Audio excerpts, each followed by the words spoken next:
What is going on, everybody? Welcome back to my YouTube channel. It is your boy Jay Lay, bringing us another 2023 NFL Round 1 mock draft. I hope y'all are having a great day. This one is probably the craziest mock draft I've done for a few reasons. We have a lot of trades up for quarterbacks. We have the Texans actually passing on a quarterback.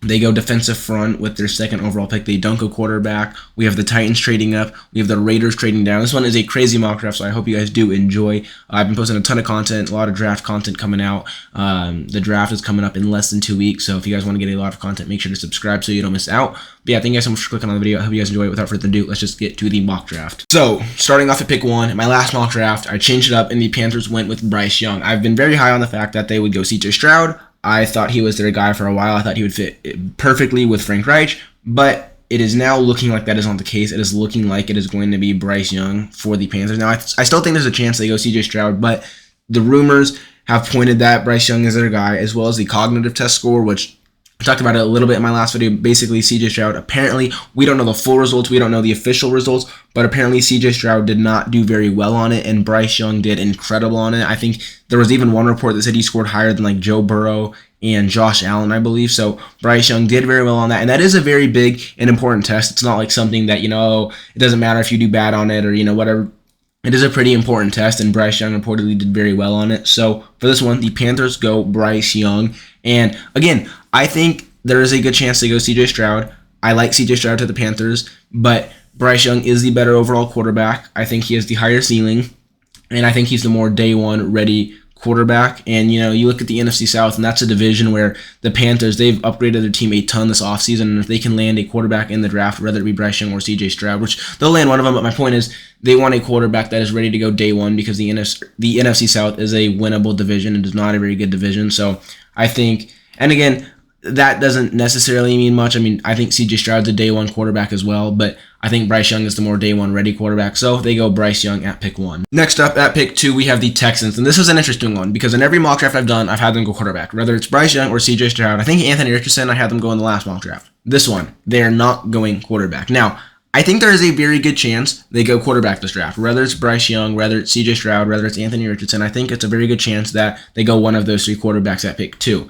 The other small chance is they go with either Jalen Carter or Will Anderson to focus on that defensive front, and next year, with their 2 first-rounders in 2024, they trade up for Caleb Williams. That has been one of the theories, and now there's 2 mixed, sides and emotions on that. One, someone said you don't draft in the 2023 draft for 2024. You draft for this year, and you don't think about next year. But the other side has been saying if you're confident enough that you have enough draft capital to trade up highly in the 2024 draft for probably the first overall pick, or a very high up pick, to take Caleb Williams, who's looking like he could be the best prospect ever, then if you're confident enough, then you take the risk that you can get him next year. So that has been the 2 kind of sides. And another thing is the cognitive test. If it is revealed that CJ Stroud did do very poorly, that could affect his draft capital. I'm not sure how much. Nobody's really sure how much that will affect his draft capital yet. But let's just say he did do very poorly. And, the cognitive test is something that is very important. It's not like, just an average test.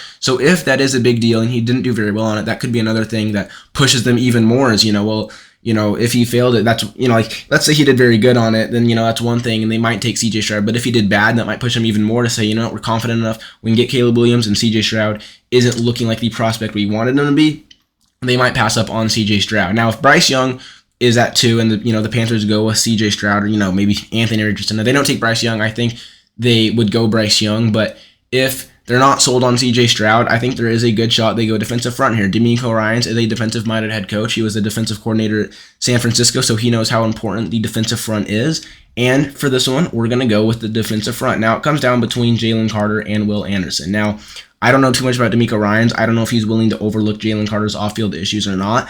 To me, though, I am. If I'm the defensive-minded head coach, I'm taking the best defensive front player available, and I think it is Jalen Carter. Another thing, too, is this edge class is absolutely stacked versus a defensive lineman class that is nowhere near as stacked as the edge class. I mean, you look, there's maybe 2, 3, maybe 4 kind of first-round, mid-second-round talent for the defensive lineman versus the edge class where there's so much more depth. So I'm looking at Jalen Carter not only because I'm willing to put his off-field issues aside, and I think he's the better defensive front player over Will Anderson, but there's so much more depth that, at edge rusher that you can go and, like, maybe pick 12 or later down the line in the draft. There's so much more depth at edge rusher. So they go Jalen Carter at pick 2, and they do not take a quarterback. Next up at pick 3, we have the Cardinals, and I think if CJ Stroud is still on the board, you are definitely looking to trade down. And if I'm the Cardinals, I'm looking to trade down no matter what, because there's going to be a maximum of 2 quarterbacks off the board, and I think there's definitely going to be a team looking to trade up. So I think it's a win situation if the Cardinals can trade down. I think I'm definitely looking to trade down, and especially with CJ Stroud on the board,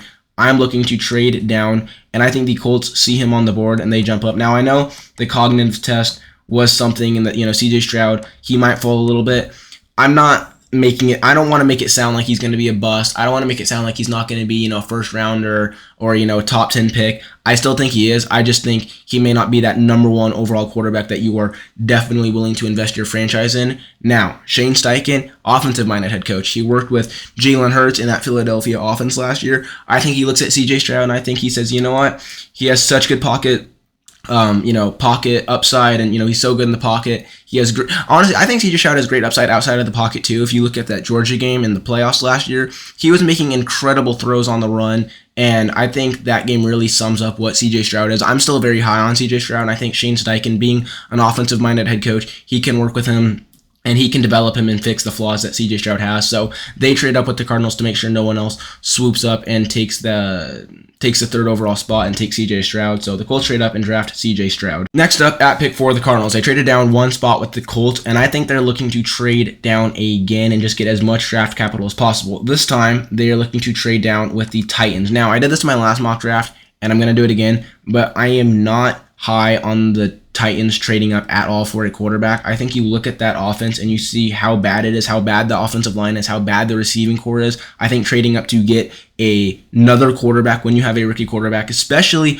when you have such little draft capital, is the worst idea you could possibly do. Now, it seems like that's going to be the case. It seems like they're not very high on Malik Willis and that he's not going to be their long-term answer. Again, even if Malik Willis didn't look great his rookie year, you have to look at that offensive line and you have to look at the receiving core. He had no offensive help at all. He had a horrible offensive coordinator. So I don't think trading up to get a quarterback is going to fix anything, especially with that awful offensive line and receiving core and everything.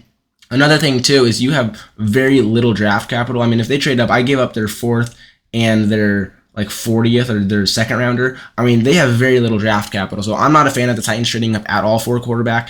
In this one, they do with Anthony Richardson still on the board. I think they trade up and they go ahead and yoink him at pick 4. Now, again, I'm not very high on it. I don't think they should do that. I think they should sit there at 11 and get, I like Peter Skoronski to them, but in this one, they do trade up and they get Anthony Richardson at pick 4 with the Cardinals. Next up at pick 5, Jalen Carter is unfortunately off the board. He went at 2 to the Texans. I think the Seahawks, it's a no-brainer. Then you go Will Anderson. I think they would have preferred to have Jalen Carter just because they need help on the interior, but they're not going to complain. They got Will Anderson. They get explosiveness on the edge, which is exactly what they're looking for that defensive front. Up next at pick 6, we have the Lions, and originally it was kind of a debated thing whether they go someone with Tyree Wilson, get some help on that defensive front, or they go cornerback. I think it's a little more obvious they're going to go cornerback now after trading away Jeff Okudah. Comes down to Devin Witherspoon or Christian Gonzalez. I like Christian Gonzalez. He's my cornerback one. In my last mock draft, I had them going Devin Witherspoon. For this one, I had them going Christian Gonzalez just because he's such a big, physical guy who has such good ball skills. They could go either one. Devin Witherspoon is a little more versatile.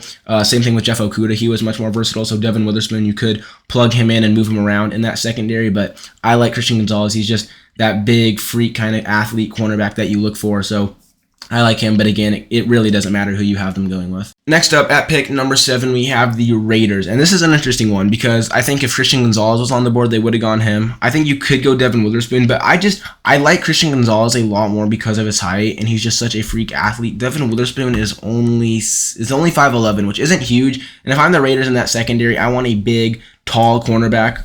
You're in a loaded AFC West, and I want that big, freak athlete kind of alpha cornerback. And I think Devin Witherspoon is great. I'm just not as high on him because he's a little bit smaller. So, you could go with someone like Tyree Wilson. I have them going Kalijah Kinsey in a mock draft, but for this one, they're actually going to trade down. That has been another kind of underrated move, is having them trade down. And I have the Bucs trading up. I've had the Bucs trade up in a couple mock drafts before, and I think they see Will Levis on the board. Now, the interesting thing, I think they could wait till he goes to pick 10, maybe to the Eagles, and then trade up with the Eagles. But, the Texans, they went Jalen Carter at 2. So I think the thought and the, possibility that they trade up to take Will Levis is, a possibility. And you don't want to let him get taken by the Texans if they trade up, or even if they don't trade up and he just goes to them at 12. So I think that is a fear for the Buccaneers. So they trade up. They don't want to risk missing out on Will Levis. So they give up their 19th and their 50th for the Raiders' 7th, maybe like a round 3 in 2024 as well. They trade up and they go ahead and they take Will Levis. I like it too. I think it gives the Raiders a little more draft capital and gives them a lot more value at 19 versus pick 7. And I know Will Levis is on the board. I know some people have them trading up for a quarterback. I don't. I think it's kind of stupid. I think you have a lot bigger needs right now. And, the Raiders aren't a bad team. If you can just get some help on that defense, they're going to be a very good team. I know Jimmy Garoppolo isn't great, but he has such good weapons, and you just get him a little O-line help and, fix the defense up. I think the Raiders are going to be a good team, so I don't think they have any need to go Will Levis at pick 7. I think they trade down, get more draft capital, and get a lot more value at pick 19, and I think it's a win-win for both teams. Next up at pick 8, we have the Falcons, and that secondary is looking very scary with Jeff Okudah, Jesse Bates, Casey Hayward, AJ Terrell. It is looking like a nasty secondary, one of the best in the league in my opinion, and I can't wait to watch them in 2023. I think they need to go defensive front now, whether it's interior or on the edge. They need help on that defensive front. I think you take the best defensive front player available in Tyree Wilson. Explosive. He has a high ceiling.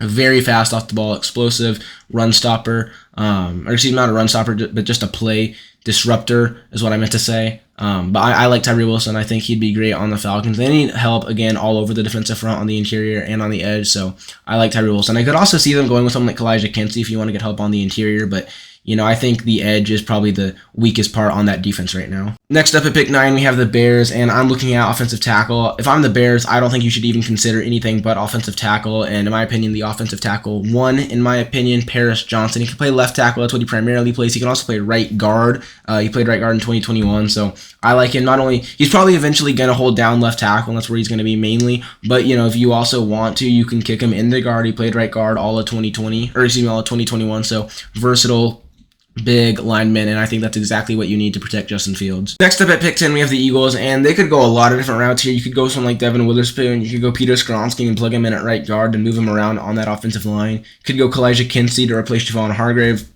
A lot of different ways you can go. I like going safety here, and I like going Brian Branch, who's versatile, smart, hard hitter. Lost C.J. Gardner-Johnson for the Eagles, so I think he can be an instant plug and replace for the Eagles, and I like him. We're going to go Brian Branch at pick 10. And again, there's a lot of different ways you could go. You could trade down. I don't really see much value or any reason to trade down here with all 4 quarterbacks off the board. So I like staying there and taking Brian Branch. And again, versatile, smart, hard hitter. I think he's exactly what you're looking for. And he's very versatile as well, so you can kind of move him around in that secondary as need be. Next up at pick 11, we have the Cardinals. And this is an interesting one because in all my mock drafts, I've had them staying in the top 5, and I've had them going defensive front. For this one, I'm looking at the secondary. That secondary is very bad, just as bad as their defensive front pretty much. And Budda Baker has requested a trade just a couple days ago. He did.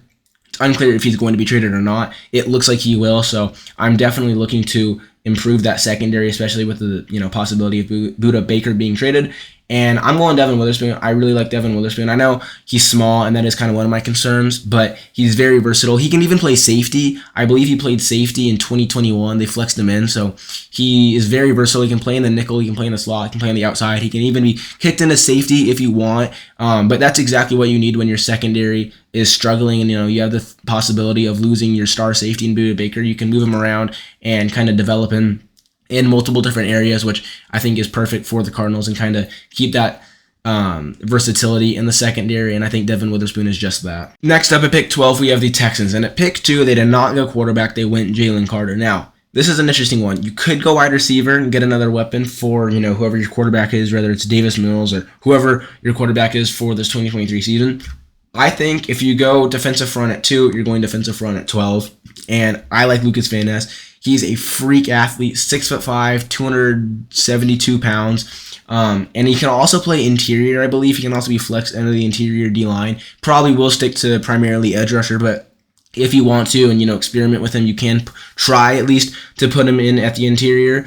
And again, he might take a little bit of time to develop in the NFL, but he's such a freak athlete, 6'5", 270 pounds. Once he develops, and under a defensive-minded head coach, I think he's going to turn into an absolute monster. And pretty soon, I think if they did go this route with Jalen Carter at 2 and Lucas Van Ness, or even a guy like Nolan Smith at 12, I think that is going to be one of the scariest defensive fronts in football. So Lucas Van Ness at 12 to the Texans. Next up at pick 13, we have the Jets. Now, in this one, they do trade for Aaron Rodgers. I'm not going to actually do it, though, just because they're not giving up their first rounder, so it doesn't really matter. But in this case, they do get Aaron Rodgers. Now, I think there's two options. You can either go with someone like Jackson Smith and Jigba, get another slot receiver. I think Jackson Smith and Jigba with Aaron Rodgers would be a very deadly duo.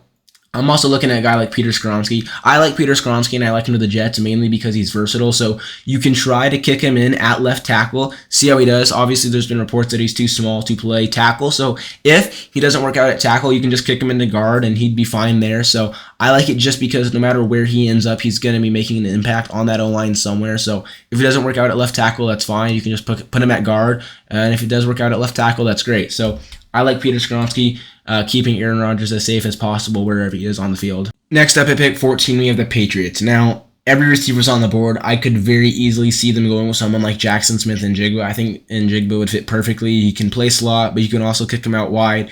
Great hands, great route runner, and I did that in my last mock draft, so I'm going to change things up a little bit. But if the Patriots did get Jackson Smith and Jigba, I would love that. I'd be very happy. I think he'd be the wide receiver one immediately and have an immediate impact on Mac Jones on that offense. For this one, they're going to go tackle. Now, the offensive tackle position or situation in New England is pretty weird right now. Trent Brown, we don't know if he's on the trade block or not. They need a right tackle. They signed Riley Reef, but he's old. He's on the end of his career. He may not even start. I'm looking at Darnell Wright. I like Darnell Wright. I think he'd be a very Patriot-type player to pick.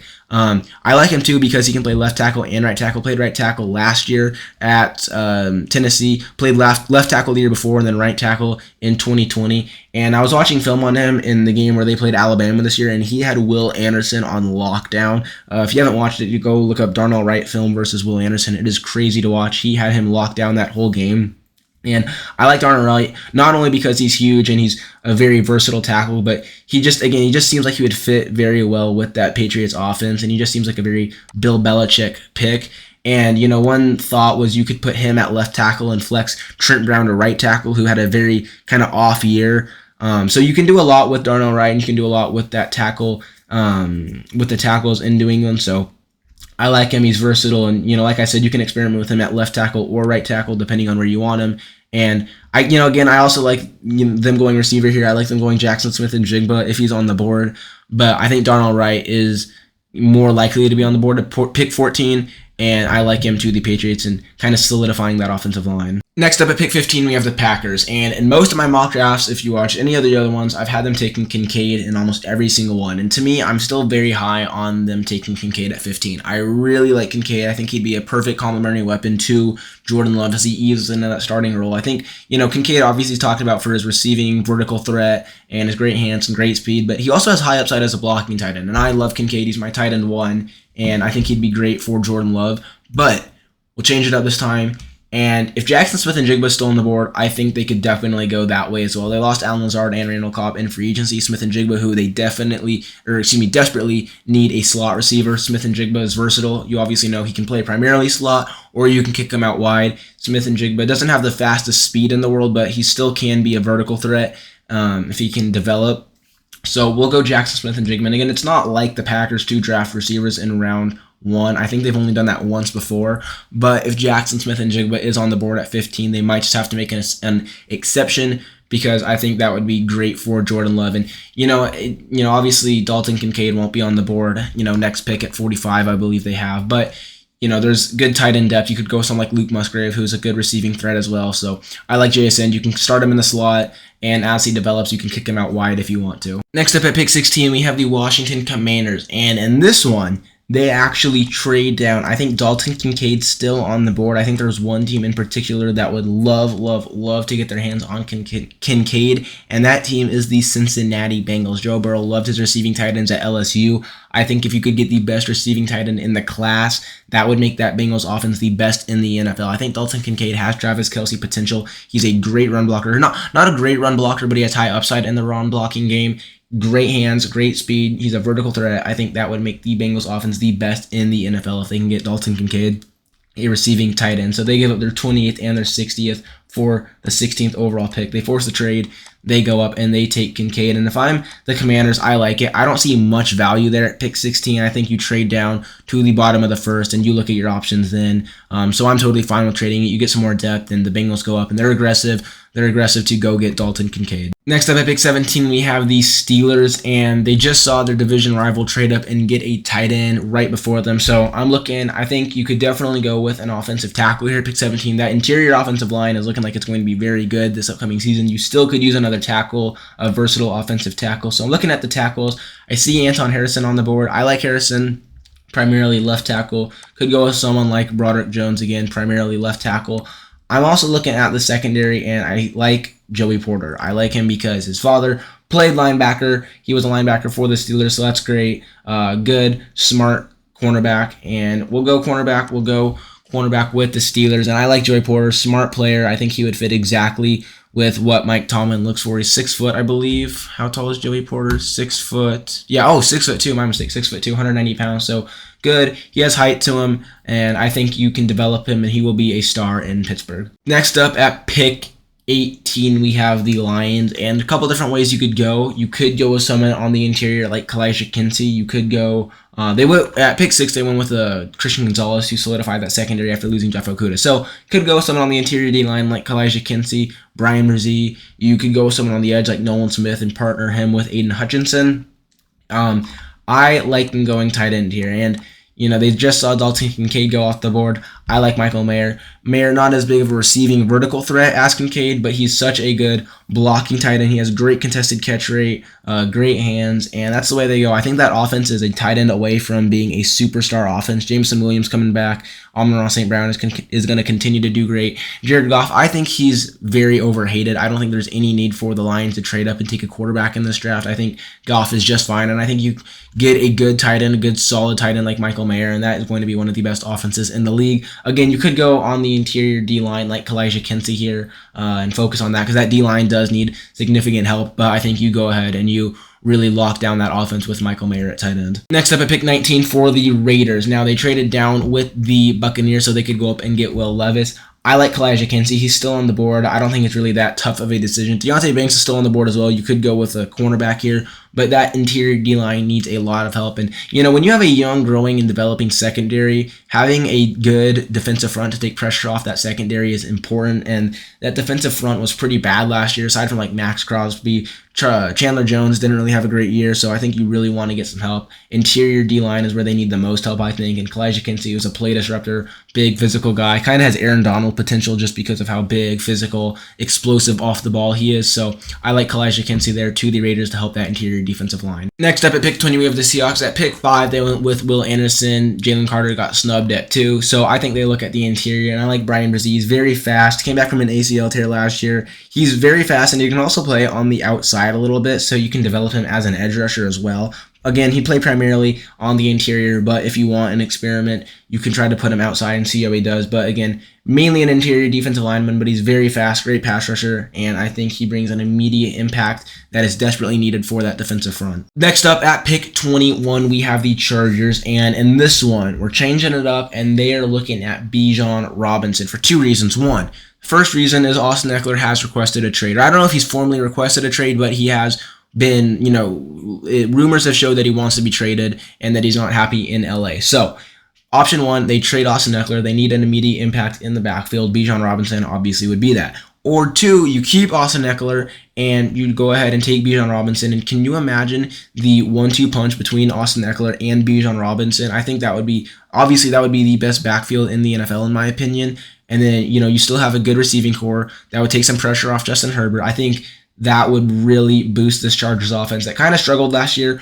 Obviously, Mike Williams and Keenan Allen were both out for a majority of the season. You're getting a new offensive coordinator in Kellen Moore. I think if you can add Bijan Robinson to that offense and, have it be a 1-2 punch in the backfield with Eckler, take some pressure off of that receiving core, but yet still I think it would be great. It would be a very versatile offense, and I like Bijan Robinson. And again, I know it's not likely. I don't really think they would go Bijan in the actual draft unless they do lose Austin Eckler, but I still think it would be great if they did go Bijan and if he was still there at 21 just to really make that offense even more versatile and I like Bijan at 21 to the Chargers. Next up at pick 22, we have the Ravens. And if I'm John Harbaugh, if I'm that Ravens coaching staff, I think you just have to accept that that offense is not going to be good next year. Even with overpaying Odell Beckham Jr. to come, I don't think it's going to be good. I don't see a world where Lamar Jackson suits up as a Raven next year. He either holds out till the contract is up next year and he's a free agent, or he gets traded. I don't see a world where he plays a single snap for the Ravens this coming season.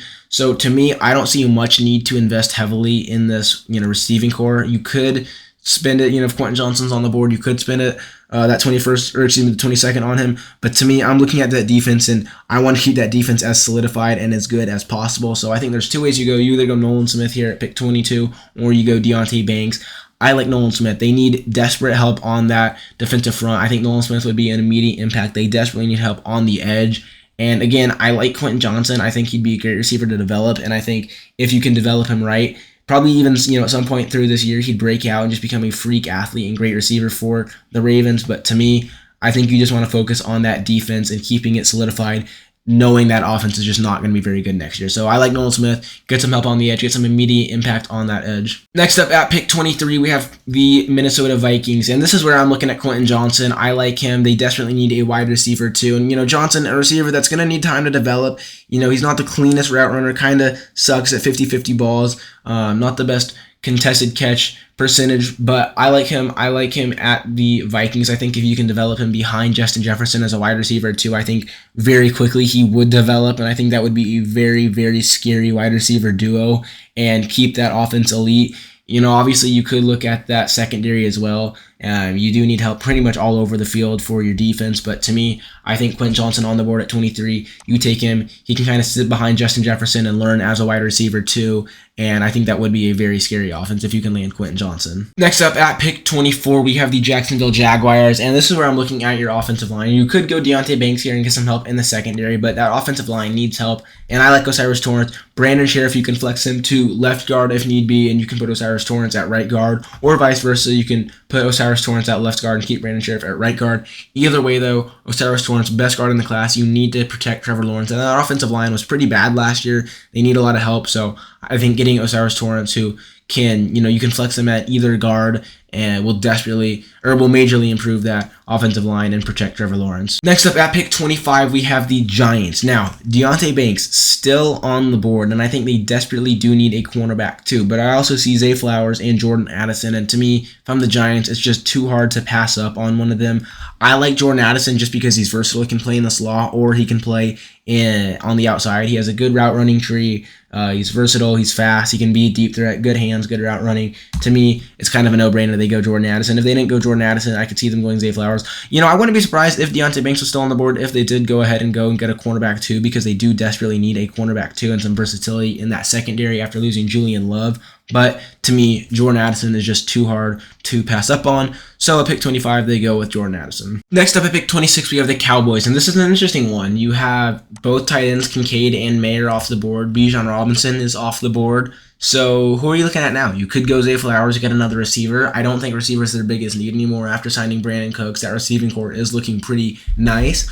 I'm looking at your interior defensive line. You desperately need help on that interior defensive line. And I like Mozzie Smith. And that's the way we're going to go. Mozzie Smith is a freak athlete. He is 6'3", 320 pounds. So he's not the biggest guy, but he is very explosive off the ball. He's big and physical and a run stuffer. So I think that's exactly what you're looking for if there's nothing on the offensive side that you're looking for here at pick 26. I think if you turn to the defense, it's on the interior that you're going to be looking for. And I think Mozzie Smith is just that. Great, big, physical player, explosive, and a good run stopper. Next up at pick 27, we have the Buffalo Bills, and I'm looking this time at Zay Flowers. I like him. You lost your slot receiver in Isaiah McKenzie. Zay Flowers, you can flex him into the slot if you want, or you can just have him to be another deep threat with Gabe Davis. Zay Flowers, obviously, he's only 5'10", I believe, but he has he's only 5'9", so yeah, he's a pretty small guy, but he has such great speed. I think having him would really help that offense, who, again, lost Isaiah McKenzie. You could put him in the slot if you want to, or you could just let him do what he's best at and just be a deep threat receiver and pair him up with Gabe Davis and Stephon Diggs. I think that would be a lethal trio, and that's the way we're going to go here. I think you want to keep that offense as good as possible in a division that is looking like it's going to be very good.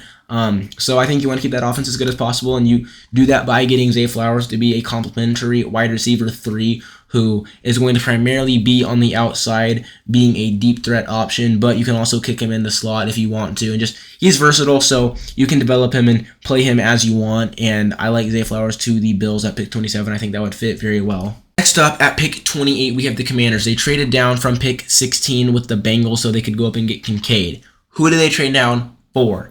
I have them now. Deontay Banks on the board. I think that's very intriguing, but I have them going with Steve Avila. And I know that sounds crazy. I know everyone's going to be like, "Oh my gosh, what?" The Commanders desperately need a left guard and a center. Steve Avila can play left guard and center. He played left guard in 2022 at TCU. Played center, and he played center 2021, 2022. He also got a little bit of right tackle in him, so I think Steve Avila is perfect here. And again, I know he's projected second rounder. You could very well wait for the second round. I wanted to keep it interesting, though, and I think he would be the perfect guy for them. So you want to be aggressive, and you want to go ahead and take him in the first round. Similar to me, this comparison is like the Patriots trading back last year and going ahead and getting Cole Strange. To me, that's what I see. Like, you're trading down.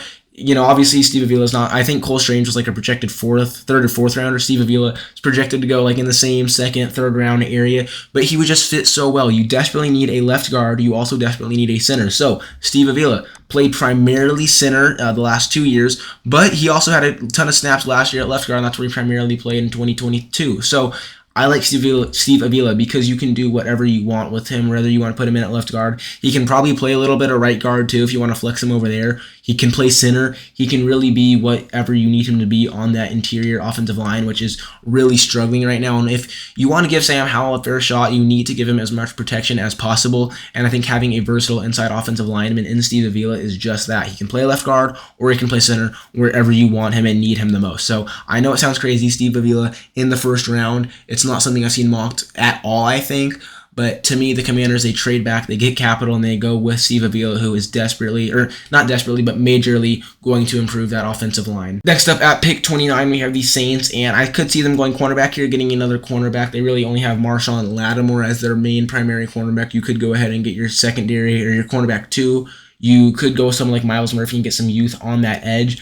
I like them going cornerback here. Deontay Banks is a freak athlete. Might take a little time to develop, which is okay. Most cornerbacks will, but he had a freak combine performance. Looked great. 6 foot, 200 pounds. Not the biggest guy in the world, but he had a 42-inch vertical, 4.35 40-yard dash, and an 11'4" broad jump, which is very crazy, very athletic. And again, he might take time to develop. You can also flex him into the safety position if you want. So he's versatile. I think that's exactly what you're looking for. And I like him. You can sit behind Marshawn Lattimore and develop as a solid cornerback too. Next up at pick 30, we have the Eagles, and I'm looking at slot receivers right now. You can majorly upgrade from Quez Watkins, so nothing against him. You can just definitely upgrade from him. And I like Josh Downs here. I think adding him as the wide receiver 3 and being the wide receiver 1 and the slot would be great. Now, he's not the biggest guy. He's only 5'9", 170 pounds, so he's probably mainly going to be in the slot. I don't think he's going to be very versatile. He's not going to be in the outside much, but I think that's fine. You have A.J. Brown and Devontae Smith on the outside. I think you want to get a true slot receiver here,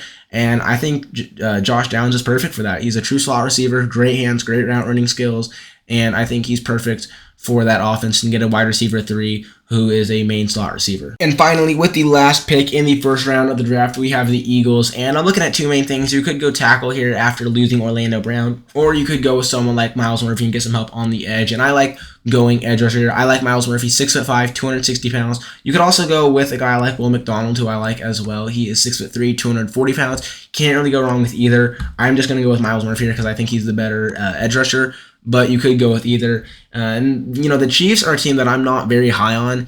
I'm going to be honest. They lost a lot, and, I think they'll still do great. I think, they'll still be the Chiefs. They're still going to be competitive, but they're definitely not the same team they were last year.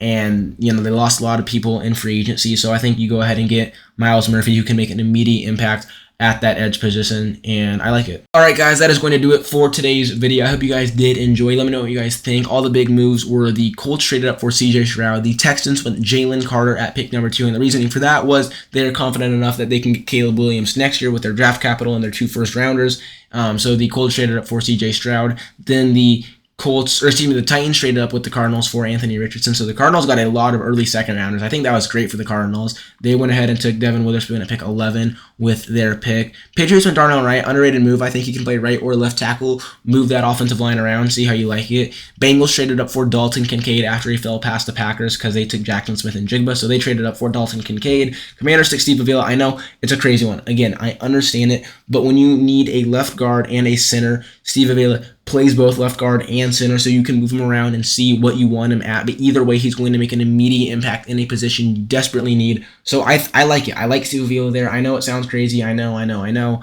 But I like it. And, let me know if you think I'm crazy. But I like Steve Avila there at pick 28 to the Commanders. Everything else was pretty simple. Oh, excuse me. One other one was the Buccaneers trading up for Will Levis at pick 7. The Raiders traded down and took Kalijah Kinsey. Chargers went with Bijan Robinson. Now, 2 ways. One, he's either not a Charger and he gets traded, so they go Bijan, or they go Bijan because they want to have an amazing backfield. I think that would probably be the best backfield in the NFL. Bijan plus Austin Eckler.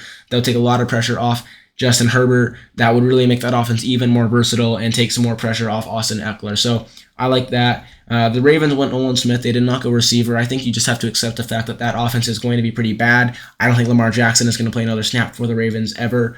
And so I think you just want to focus on that defensive front and secondary, and I think you do that by getting Nolan Smith. Everything else was pretty basic. Josh Downs to the Eagles. You get a true slot receiver there at pick 30. I like that. And yeah, let me know what you guys think of this mock draft. I hope you all did enjoy the video. If you guys did, make sure to like and subscribe so you don't miss out on any future content. I'm going to be getting a lot more mock drafts out as the draft gets closer.